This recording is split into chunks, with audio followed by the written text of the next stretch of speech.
बिस्मिल्लाहिर्रहमानिर्रहीम। अस्सलाम वालेकुम डियर स्टूडेंट। चैप्टर नंबर 3 के न्यूमेरिकल कर रहे थे हम लोग। न्यूमेरिकल नंबर 3.8 है।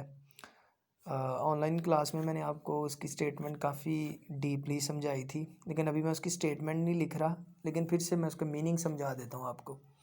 बेटा वो कहता क्या है, कहता कि आप हमारे पास ना एक ट्रक है, ठीक है जी। उस ट्रक का मैस गिवन है, कितना है जी, 2500 kilogram.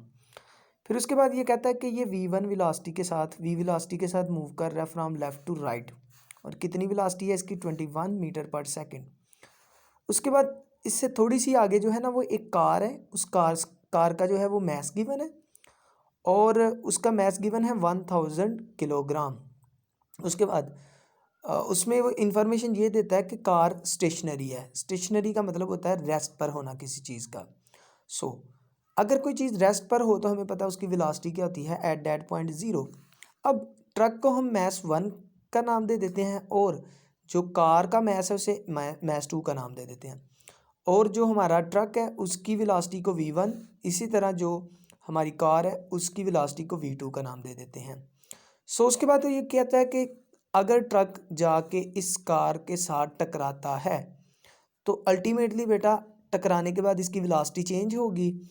Let's suppose after collision जो ट्रक की वेलोसिटी है वो v1 से बन जाएगी v1 डैश, और जो कार की वेलोसिटी है वो v2 से चेंज होके बन जाएगी v2 डैश। उसके बाद वो ये इन्फॉर्मेशन भी हमें देता है कि दोनों कॉमन वेलोसिटी के साथ मूव करना शुरू कर देते हैं। कॉमन वेलोसिटी का मतलब ये है कि दोनों की आफ्टर कोलिजन जो वेलोसिटी होगी वो सेम ही होगी। तो सिंपली मैं यहाँ से कह सकता हूँ कि v1 dash is equal to v2 dash, यानी दोनों की वेलोसिटी आफ्टर कोलिजन, इसे सिंपली मैं v का नाम दे देता हूँ। आपने उस कॉमन वेलोसिटी, जिस कॉमन वेलोसिटी के साथ ये मूव करेंगे, उसकी वैल्यू को फाइंड आउट करना है। बेटा गिवन डाटा में मैस दोनों बॉडीज़ का दिया हुआ है, वेलोसिटीज़ भी इनिशियल दी हुई हैं। आपने क्या करना है, फाइनल वेलोसिटी v को फाइंड आउट करना है जिसके साथ वो दोनों ऑब्जेक्ट मूव करेंगे। इसको हल करने के लिए हम लोग यूज़ करेंगे बेटा law of conservation of linear momentum.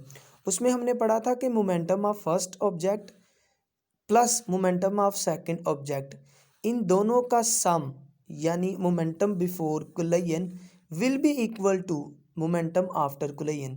ठीक है जी। तो ये है जी momentum after collision for first body, और ये है momentum for second body after collision. Data put करते हैं बेटा।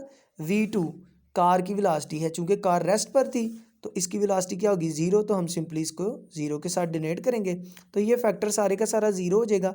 यहाँ से हमारे पास बन जाएगा m1v1, और यहाँ से बेटा ये सारी की सारी टर्म एज इट इज़ आ जाएगी। उसके बाद यहाँ पे सिंपली m1v1 रह जाएगा, उसके बाद ये वाली टर्म एज इट इज़ आ जाएगी। हमें उसने इन्फॉर्मेशन ये दी थी कि v1 डैश और v2 डैश ये दोनों सेम ही टर्म है, इसे सिंपली हमने v का नाम दिया था। जब v का नाम दिया तो दोनों में से v को कॉमन निकाल लिया, v बाहर रह गया, अंदर क्या बचेगा, m1 प्लस m2।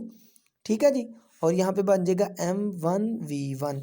हमें बेटा ये v की वैल्यू चाहिए, v को इक्वेशन के इधर ही रहने दिया, m1 प्लस m2 यहाँ पे मल्टीप्लाई हो रहे हैं, दूसरी तरफ जाके इस इक्वेशन के साथ डिवाइड हो जाएंगे।